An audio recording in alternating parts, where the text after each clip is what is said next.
Bismillahirrahmanirrahim. Assalamualaikum warahmatullahi wabarakatuh. Saya Sarah Bushro, mahasiswi pasca sarjana program studi interdisipliner Islamic Studies Psikologi Pendidikan Islam UIN Sunan Kalijaga, Yogyakarta.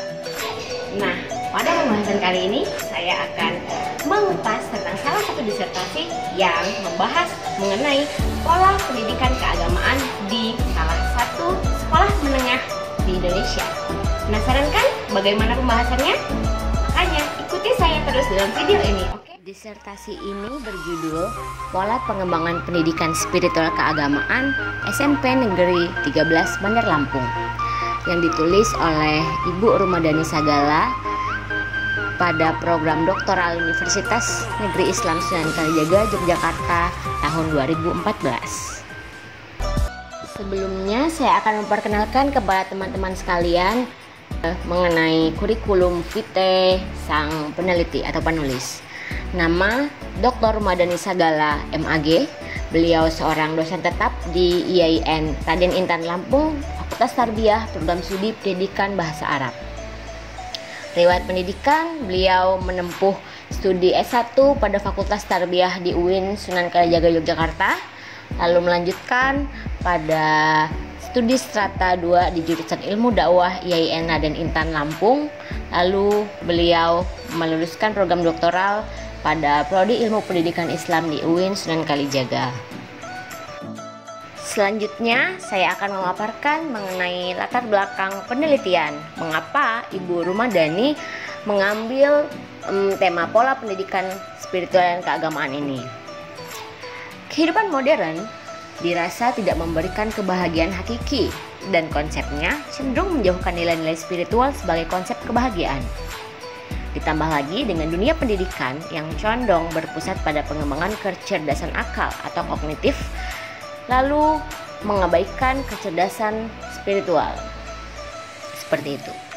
Akibatnya, banyak orang yang pintar dalam pelajaran tapi tidak pintar dalam bergaul, atau pintar di kedua ranah akademik dan sosial tapi akhirnya menjadi koruptor.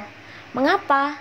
Nah, Bu Rumadani sebagai peneliti melihat hal ini disebabkan karena kurangnya kualitas kecerdasan spiritual tadi.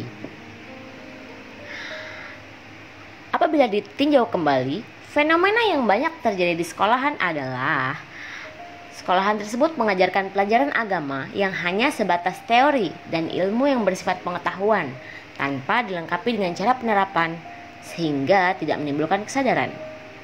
Hemat penulis di sini, kebanyakan sekolah belum dapat berperan banyak dalam membina mental dan spiritual remaja, hingga masih banyak terjadi kasus kenakalan remaja, bahkan di lingkungan sekolah itu sendiri.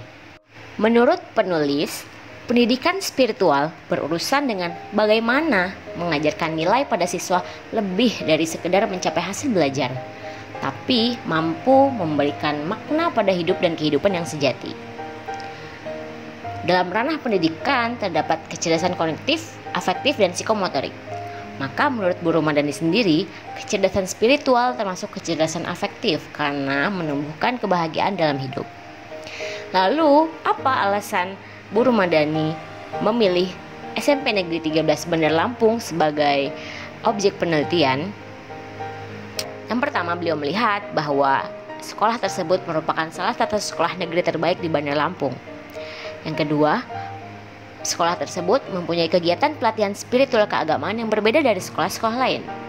Serta yang ketiga, penyeleksian guru sangat ketat di sekolah tersebut, sehingga sangat akurat jika gurunya memiliki etos kerja yang tinggi. Beralih kepada rumusan masalah. Penulis mengambil 3 rumusan masalah dari latar belakang penelitian yang sudah dijelaskan tadi. Yang pertama, bagaimana pola pendidikan spiritual secara teoritis dan praktis di SMP Negeri 13 Bandar Lampung. Yang kedua, bagaimana strategi pengembangan agar mampu menjawab persoalan yang dihadapi. Serta yang ketiga, bagaimana implikasi pelatihan spiritual keagamaan terhadap kehidupan peserta didik. Metode penelitian. Penelitian ini menggunakan metode kualitatif dengan melakukan pendekatan deskriptif. Pengumpulan data dilakukan dengan teknik wawancara mendalam, observasi, dan dokumentasi. Lalu Penentuan sumber data pada orang yang diwawancarai dilakukan secara purposive sampling dan snowball sampling. Sementara teknik analisis data meliputi reduksi data, display data, dan verifikasi data. Selanjutnya, kita masuk kepada bab pembahasan dari disertasi ini. Penulis mengambil 3 poin penting yang harus dipaparkan pada penelitian ini. Yang pertama adalah pola perkembangan dari pendidikan spiritual itu. Yang kedua adalah strategi, dan yang ketiga adalah implikasi. Yang pertama, pola perkembangan pendidikan spiritual secara teoritis dan praktis. Secara teoritik, pola yang dikembangkan di lokasi berupa pelatihan kecerdasan emosional dan kecerdasan spiritual dengan tujuan mendekatkan diri peserta didik untuk lebih menghayati diri sendiri, menyadari siapa dirinya, dan mengamalkan ajaran agama yang dipeluk sebagai upaya pencegahan terhadap pengaruh negatif lingkungan. Di sini, sekolah menggunakan materi yang diadaptasi para guru dari ESK Learning atau pembelajaran kecerdasan emosional spiritual dari teori yang diperkenalkan oleh Ari Ginanjar Agustian. Mengapa sekolah ini mengambil materi dari ESK Learning? Karena kebetulan guru-guru tersebut pernah mengikuti workshop ESK Learning dan memiliki relasi dengan Bapak Ari Ginanjar Agustian sebagai pencetus materi tersebut. Di hadapan teman-teman sekarang terdapat bagan mengenai pola perkembangan pendidikan spiritual keagamaan yang diterapkan di SMP Negeri 13 Bener Lampung. Dari pola ini kita dapat melihat bahwa mereka memiliki input yaitu materi, tujuan, strategi, tenaga didik, mentor atau pelatih, dan peserta didik.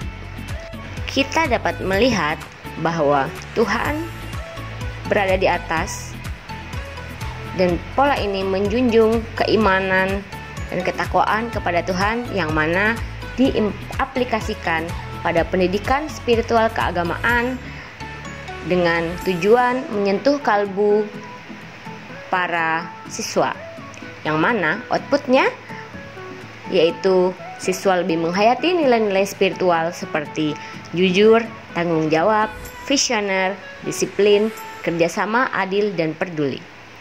Yang kedua, perubahan sikap dan perilaku yang lebih santun, rajin ibadah, rapi dalam berpenampilan, dan bersemangat. Seperti itu. Pola tersebut dilakukan melalui pelaksanaan kegiatan pelatihan spiritual keagamaan dalam rangka mendorong visi sekolah menjadi aksi. Prosesnya dilakukan dalam kegiatan ekstrakurikuler keagamaan dan kegiatan ekstrakurikuler pengembangan diri dengan jadwal berkala sesuai dengan momen-momen tertentu. Pelaksanaan pengembangan pendidikan spiritual keagamaan melalui pelatihan spiritual tersebut terintegrasi dengan pendidikan agama Islam sebagai pendekatan dan model internalisasi nilai-nilai pendidikan seperti pendekatan moral kognitif, pendekatan analisis nilai, pendekatan perilaku sosial, dan pendekatan afektif. Pola perkembangan pendidikan spiritual melalui pelatihan tersebut dipandu oleh 2 orang mentor dan 2 orang guru bidang studi agama Islam dengan tujuan lebih mendekatkan siswa kepada nilai-nilai moral, akhlak, dan perilaku sosial lain yang terarah. Sekolah ini telah menggunakan beberapa metode dalam penerapan pola pendidikan keagamaan seperti games, permainan yang berfungsi untuk memupuk kebersamaan, atau experimental learning, yaitu percobaan pembelajaran, case study, studi kasus, lecture dengan cara ceramah, discussion, and role play. Sekarang kita berlanjut pada strategi perkembangan pendidikan spiritual. Dalam hal ini, penulis menemukan 3 jenis strategi dalam perkembangan pendidikan spiritual. Yang pertama adalah strategi pelaksanaan, yaitu suatu metode untuk mengorganisasi isi atau pembelajaran dan pelatihan spiritual keagamaan yang dipilih untuk disampaikan dalam pelatihan. Kemudian ada strategi penyampaian, yaitu strategi yang dikembangkan untuk membuat siswa dapat merespon dan menerima pelatihan spiritual dengan mudah, cepat, dan menyenangkan. Yang terakhir adalah strategi pengolahan pelatihan, yaitu metode menata interaksi antara peserta didik dengan komponen-komponen metode pelatihan spiritual seperti pengorganisasian dan penyampaian isi latihan. Yang pertama, pada strategi pelaksanaan dapat diorganisasikan atau dilakukan dalam beberapa strategi turunan seperti strategi mikro dan strategi makro. Strategi mikro adalah strategi yang mengacu pada metode untuk mengorganisasikan isi pelatihan pengembangan pendidikan spiritual keagamaan yang menyangkut suatu konsep, prosedur, atau prinsip-prinsip. Sedangkan strategi makro adalah strategi yang mengacu pada metode untuk mengorganisasikan isi pembelajaran spiritual yang melibatkan lebih dari satu konsep, prosedur, ataupun prinsip-prinsip. Jenis strategi yang kedua, yaitu strategi penyampaian, mempunyai 3 komponen sebagai berikut, yaitu media pelatihan, interaksi media pelatihan dengan peserta didik, serta pola atau bentuk belajar mengajar. Pada strategi yang terakhir, yaitu strategi pengelolaan pelatihan. Strategi pengelolaan ini berupaya untuk menata interaksi peserta didik dengan pelatih melalui 4 hal, yaitu 1. Penjadwalan kegiatan pembelajaran yang menunjukkan tahap-tahap kegiatan yang harus ditempuh peserta didik dalam pembelajaran. Yang kedua, pembuatan catatan kemajuan belajar peserta didik melalui penilaian yang komprehensif dan berkala selama proses pembelajaran berlangsung ataupun sesudahnya. Yang ketiga, pengelolaan motivasi peserta didik dengan menciptakan cara-cara yang mampu meningkatkan motivasi belajar peserta didik. Dan yang terakhir, kontak belajar yang mengacu pada pemberian kebebasan untuk memilih tindakan belajar sesuai dengan karakteristik peserta didik. Bagian terakhir dari disertasi ini menjelaskan mengenai implikasi pola dan strategi pendidikan spiritual keagamaan bagi peserta didik SMP Negeri 13 Bandar Lampung. Implikasi tersebut terlihat dari perubahan sikap dan perilaku siswa keseharian yang lebih baik, terutama dilihat melalui perubahan tanda-tanda dari sikap dan tingkah lakunya dalam bertindak.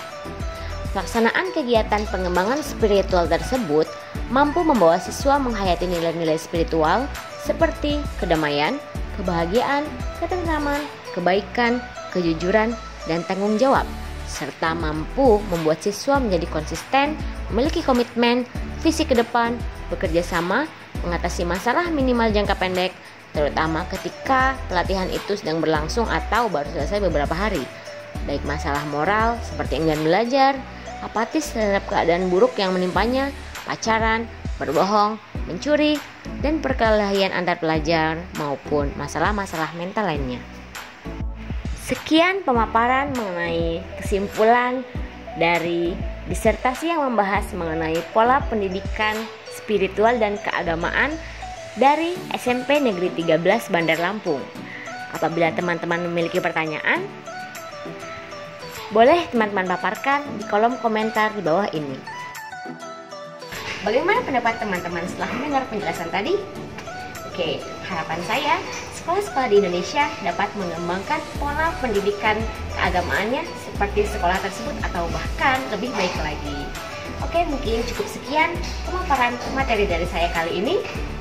Jangan lupa untuk like, comment, and subscribe. Oke, terima kasih. Wassalamualaikum warahmatullahi wabarakatuh.